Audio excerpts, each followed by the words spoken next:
Last time जो हम लोगों ने एग्जाम्पल किया था मेथड नंबर 1 का, उसमें हम लोगों ने स्पीड स्टेप्स फाइंड किए थे z, उसके बाद नंबर ऑफ स्टेजेस फाइंड किया था, उसके बाद हम लोगों ने स्ट्रक्चर फार्मूला फाइंड किया था, देन स्ट्रक्चर डायग्राम, उसके बाद हम लोगों ने ऑप्टिमम स्ट्रक्चर डायग्राम को सिलेक्ट किया था, और फाइनली उसके बाद हम लोगों ने स्पीड डायग्राम बनाया था, और देन काइनेमेटिक डायग्राम भी बनाया था, और इनपुट स्पीड एन की कैलकुलेशन भी की थी।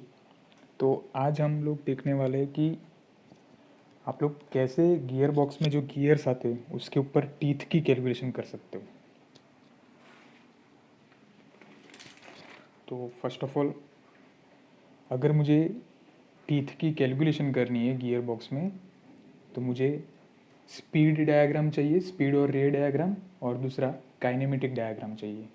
मुझे ये दो डायग्राम्स की हेल्प लेनी पड़ेगी, उसके ऊपर से मैं बनाऊंगा कैलकुलेशंस।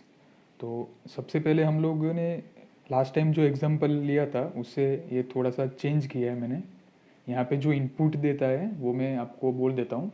मिनिमम स्पीड आप लोग को 63 आरपीएम गिवन है इधर इस एग्जांपल में, and maximum 630 RPM, electric motor speed 720 RPM, speed steps Z6 है, नंबर ऑफ स्टेजेस 2 है। ये सब डेटा कैलकुलेशन के बाद आप लोग कुछ फाइंड कर लोगे। ओके, यहाँ पे एग्जाम्पल काफ़ी लंबा हो जाता है, इसलिए हम लोग शॉर्ट में करने के लिए यहाँ पे सिर्फ गियर टीथ के ऊपर ही डिस्कशन कर रहे हैं। तो बाकी का जो है, अगर आप लोग को सीखना है तो वीडियो नंबर 1 जो है गियर बॉक्स का वो देख सकते हो। वहाँ से आप लोग को पता चलेगा कि कैसे स्पीड डायग्राम ड्रॉ करते हैं, काइनेमेटिक डायग्राम ड्रॉ करते हैं। ओके, तो आज हम सिर्फ बात करने वाले हैं गियर टीथ कैलकुलेशन की। तो मैंने यहाँ पे सब कुछ रेडी करके रखा है, स्पीड डायग्राम और काइनेमेटिक डायग्राम। तो सबसे पहले थोड़ा सा इंट्रोडक्शन ले लेते हैं स्पीड डायग्राम में। स्पीड डायग्राम में आप लोग यहाँ पे लिखोगे स्ट्रक्चर फॉर्मूला, यहाँ पे है 2132। ओके, ये इनपुट शाफ्ट है, ये इंटरमीडिएट शाफ्ट, और ये आउटपुट शाफ्ट है, सॉरी, ये मोटर शाफ्ट है। हम लोग यहाँ पे नंबरिंग स्टार्ट करते हैं N1 N2 N3 N4 N5 N6, और यहाँ पे इलेक्ट्रिक मोटर स्पीड ज़्यादा है तो हम लोगों ने N7 भी फाइंड किया है। ओके, ये आप लोग कैसे ड्रॉ करते हो आप लोग को पता ही है। ओके, यहाँ पे स्पेसिंग मैंने 2 लाइन्स का रखा है ताकि आप लोग अच्छे से देख पाओ डायग्राम को। जनरली हम लोग 1 लाइन का स्पेसिंग प्रीफर करते हैं। तो ये मेरा फर्स्ट स्टेज हो गया, ये आई से सेकंड पे। ओके, और उसके बाद ये सेकंड स्टेज, ये हम लोग को थियोरेटिकल वाइज पता है। ओके, आगे हम लोग एग्जांपल कर चुके हैं। और ये हमारा काइनेमेटिक डायग्राम है। काइनेमेटिक डायग्राम में हम लोग को पता ही है कैसे ड्रॉ करना है। ओके, तो हम लोग स्टार्ट करते हैं सिंपल कैलकुलेशन। तो सबसे पहले मैं जो कैलकुलेशन करूँगा वो फर्स्ट स्टेज के लिए करूँगा। फर्स्ट स्टेज तो मैं यहाँ पे लिख रहा हूँ फॉर फर्स्ट स्टेज। तो फर्स्ट स्टेज में सबसे पहले मैं यहाँ पे देखूँगा, ये पहला शाफ्ट है, उसके बाद ये दूसरा शाफ्ट है, तो ये आप लोग का आएगा फर्स्ट स्टेज में। ओके, तो फर्स्ट स्टेज में हम लोग को 2 गियर पेयर कंसीडर करनी है, पहली फर्स्ट वाली ये, और उसके बाद ये सेकंड वाली। तो सबसे पहले मैं फॉर फर्स्ट स्टेज की बात कर रहा हूँ, तो सबसे पहले मैं फर्स्ट स्टेज के लिए लिखता हूँ कि कैसे लिखेंगे हम लोग। तो हम लोग लिखेंगे इनपुट डिवाइडेड बाय आउटपुट, उसके बाद सिंपल स्पेस छोड़ देंगे। ओके, और उसके बाद है Z2i डिवाइडेड बाई Z2। क्या किया मैंने, simple Z1i divided by Z1o, input divided by output. Similar यहाँ पे भी क्या किया, Z2i divided by Z2o। Okay, अभी मुझे क्या करना है, यहाँ पे स्पीड लिखनी है। हम लोग को एक इक्वेशन पता है N1 Z1 is equal to N2 Z2। Okay, तो टीथ यहाँ पे Z आ गया, मतलब Z कैलकुलेशन में आ गया, तो मुझे सामने स्पीड लिखनी है। तो स्पीड लिखनी है तो मुझे क्या करना पड़ेगा, स्पीड डायग्राम को देखना पड़ेगा। तो स्पीड डायग्राम को देखना है तो मैं यहाँ पे स्पीड डायग्राम में देखता हूँ। तो सबसे पहले मैं कौन से स्टेज की बात कर रहा था, मैं फर्स्ट स्टेज की बात कर रहा था। यहाँ पे ये मेरा फर्स्ट स्टेज है, ये मेरा फर्स्ट स्टेज है। तो फर्स्ट स्टेज में मतलब मुझे यहाँ पे देखना है। तो यहाँ पे अभी आप लोग देखोगे तो गियर बॉक्स के इनपुट में कितनी स्पीड आ रही है, यहाँ पे गियर बॉक्स का जो इनपुट शाफ्ट है यहाँ पे कितनी स्पीड आ रही है, तो ये स्पीड आ रही है, यहाँ पे पॉइंट आ रहा है। अभी ये पॉइंट आ रहा है मतलब ये नोड आ रहा है, तो उसको मैं एक्सटेंड करूँगा सिंपल यहाँ तक, क्योंकि स्पीड यहाँ पे है, तो मुझे पता चलेगा 200 आरपीएम है। अगर आप लोग को स्पीड पता नहीं है तो हम लोग को पता ही है कि हम लोग कैलकुलेशन यूज़ करते हैं, इक्वेशन यूज़ करते हैं, log 10 ni is equal to log 10 n3 n4 जो भी आता है प्लस log 10 5/2। ये हम लोग आगे के एग्जाम्पल में सीख चुके हैं। तो यहाँ से मुझे पता चल जाएगा कि मेरा इनपुट स्पीड कौन सा है, 200 आरपीएम। ये ni की कैलकुलेशन आप लोग आगे कर चुके हैं, तो आप लोग को पता ही होगा। तो इनपुट स्पीड आप लोग की कितनी है, 200 आरपीएम। कहाँ पे, फर्स्ट स्टेज की मैं बात करूँ, ये फर्स्ट स्टेज है, तो यहाँ पे इनपुट स्पीड कितनी आ रही है मेरी, 200। तो यहाँ पे मैंने सिंपल लिख दिया 200 सिंपल, और यहाँ पे भी 200। अभी आप लोग ने 200 लिख दिया। 200 कैसे लिखा मैंने बोला आगे एक्सटेंड करेंगे, ओके। जनरली ये एन आई आप लोगों ने फाइंड कर लिया था। अगर कैलकुलेशन आप लोग को डायरेक्टली दिया है तो ये कैलकुलेशन करने की ज़रूरत नहीं थी, ओके। तो 200 आप लोगों ने फाइंड कर लिया है। इसके बाद हम लोग क्या करेंगे, अभी हम लोग यहाँ पे देखेंगे काइनेमेटिक डायग्राम में। तो काइनेमेटिक डायग्राम में मुझे देखना है, तो सबसे पहले मैं ये गियर पेयर 1 के लिए बोल रहा हूँ, मतलब Z1i और Z1o के लिए।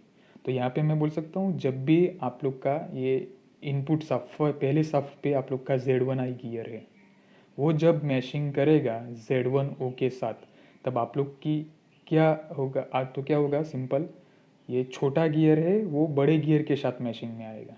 छोटा गियर बड़े गियर के साथ मैशिंग में आएगा तो क्या होगा, आप लोग की यहाँ पे जो स्पीड है वो क्या होगी, यहाँ पे स्पीड कम हो जाएगी। तो मतलब मुझे यहाँ पे देखना है, तो यहाँ पे मैं देखूँगा, यहाँ पे मुझे पता है कि 200 स्पीड है। 200 स्पीड से क्या हो जानी चाहिए आप लोग की स्पीड, Z1i जब Z1o के साथ कांटेक्ट में आएगा तो 200 से स्पीड आप लोग की क्या हो जाएगी, कम हो जाएगी। मतलब मैं क्या लिखूँगा यहाँ पे 158। सिमिलर अभी Z2i और Z2o के लिए हम लोग बात करेंगे, Z2i और Z2 के लिए। तो यहाँ पे Z2i और Z2o में क्या है, आप लोग का जो बड़ा गियर है वो छोटे गियर के साथ मैशिंग में आ रहा है। मतलब यहाँ पे जो स्पीड है उससे स्पीड बढ़ जाएगी Z2o के ऊपर। तो क्या होगा आप लोग का यहाँ पे 251 आएगा सिंपल। क्यों, क्योंकि मैंने पहली बार, मेरे पास दो ऑप्शन है यहाँ पे आगे फर्स्ट स्टेज में। तो पहले यहाँ पे मुझे पता चल गया कि 200 आरपीएम है इनपुट स्पीड, तो ये मैंने लिख दिया 200। अभी मुझे क्या ये देखना है, तो यहाँ पे स्पीड क्या हुआ आप लोग का, Z1o मीन्स आप लोग का स्पीड कम हो गया, इसलिए मैंने 158 लिखा। इसके बाद आप लोग का Z2i से Z2o कॉन्टैक्ट में आ रहा है तो स्पीड आप लोग का ज़्यादा हो जाएगा, तो आप लोगों ने क्या लिखा, 251 लिखा, ओके। अभी सिंपल क्या करेंगे हम लोग, Z1i डिवाइडेड बाई Z1o इसका कैलकुलेशन करेंगे तो कितना आएगा 0.79, और यहाँ पे कैलकुलेशन करेंगे तो क्या होगा आप लोग का आएगा 1.25, ओके। नाउ हम लोग क्या करेंगे, गियर बॉक्स में कैलकुलेशन है यहाँ पे, तो मैं फर्स्ट स्टेज की बात कर रहा हूँ तो मैं ऐसा लिखूँगा Z1i प्लस Z1o, ये इक्वेशन ही है, तो हम लोग यूज़ करेंगे Z2i प्लस Z2o, ओके। अभी हम लोग क्या करेंगे, जो भी बड़े गियर्स है उसको छोटे गियर में कन्वर्ट करेंगे, क्योंकि हमारे पास सब अननोन वेरिएबल्स है।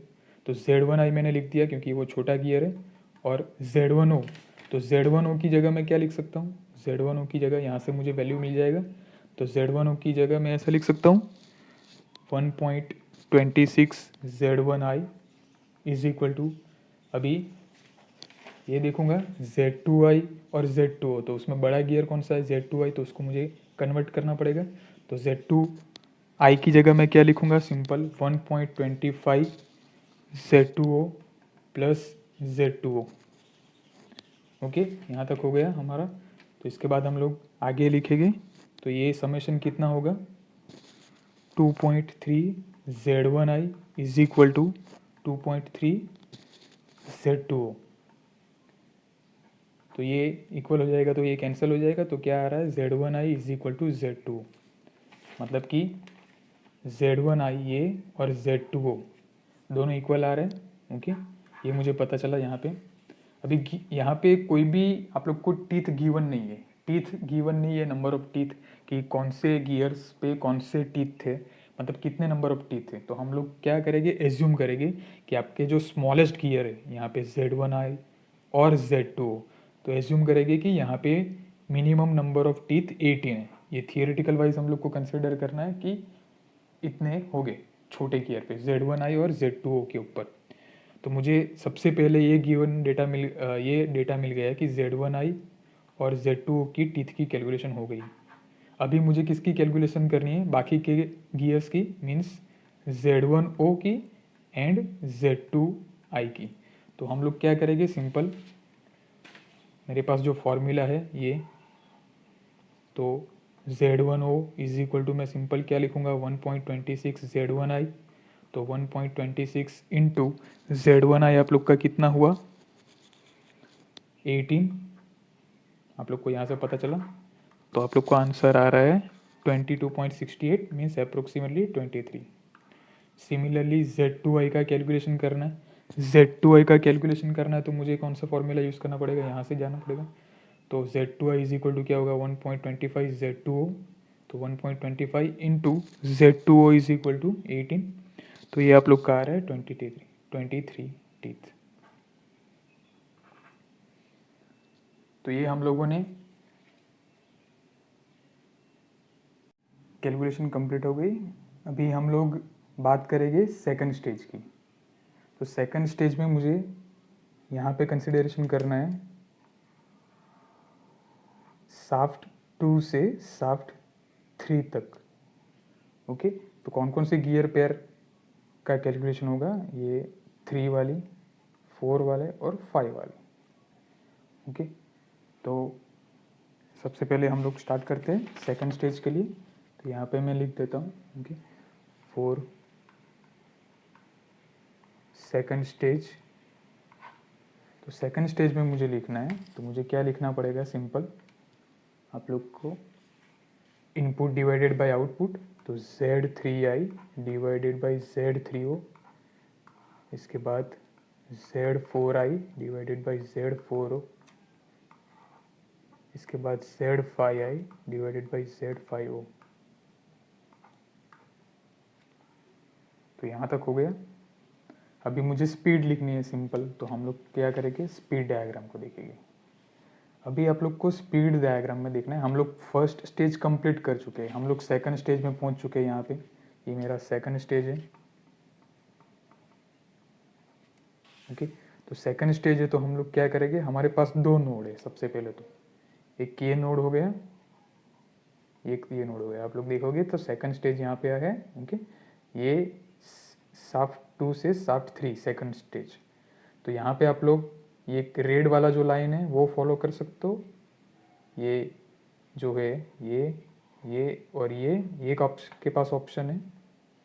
दूसरा ऑप्शन आपके पास क्या है, ये और ये फॉलो कर सकते हो। तो कोई भी ऑप्शन ले सकते हो यहाँ पे गियर टीथ का कैलकुलेशन करने के लिए। ओके, हम लोग यहाँ पे ये रेड वाला ले रहे हैं ऑप्शन, ये मतलब ये रेड वाला जो मैंने मार्किंग किया है वो ऑप्शन लेंगे। तो यहाँ पे इनपुट स्पीड कौन सी होगी, या तो यहाँ पे इनपुट स्पीड फाइंड करना है, तो उसके लिए मैं सबसे पहले उसके एग्जैक्ट सामने देखूंगा। तो यहाँ पे इनपुट स्पीड होगी 251, तो मैंने 251 लिख दिया सब जगह पे। ओके, अभी हम लोग क्या करेंगे, फिर से काइनेमेटिक डायग्राम में देखेंगे। तो Z3i और Z3o दोनों गियर्स मेरे इंटरमीडिएट गियर्स है। इंटरमीडिएट गियर मतलब 1.5 लाइन ऊपर जाते 1.5 लाइन नीचे आते, सेम गियर से दोनों। तो आप लोग का स्पीड सेम रहेगा, मतलब स्पीड ना तो बढ़ेगा, इस शाफ्ट से स्पीड जब ट्रांसफ़र होगा इस शाफ्ट पे, मतलब कि सेकंड शाफ्ट से थर्ड शाफ्ट पे जो स्पीड जाएगा वो सेम ही रहेगा, उसमें कोई वेरिएशन नहीं होगा।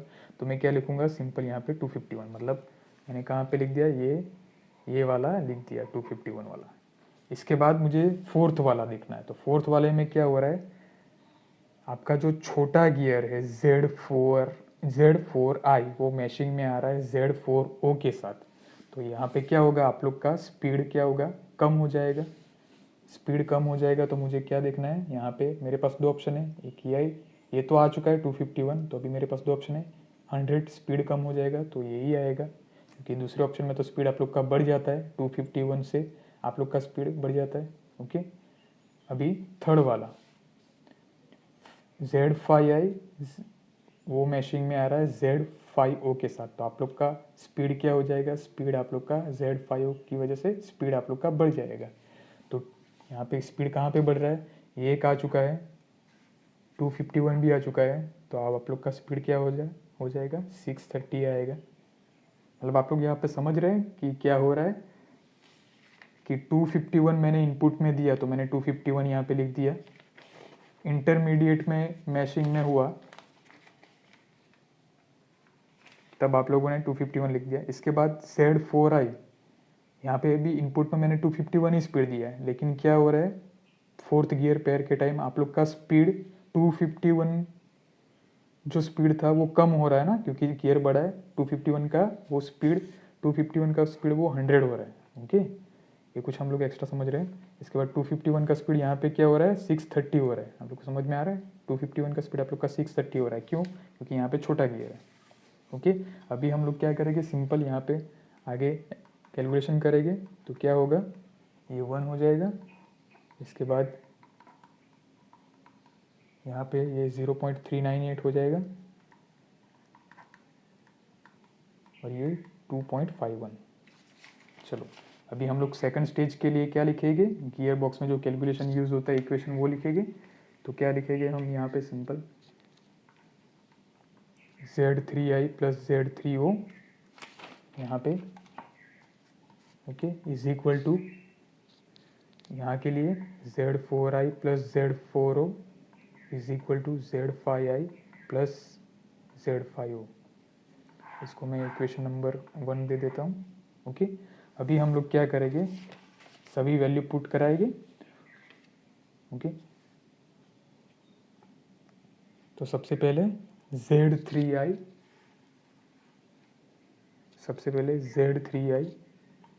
प्लस Z3o की जगह हम लोग क्या लिखेंगे, Z3i simple is equal to,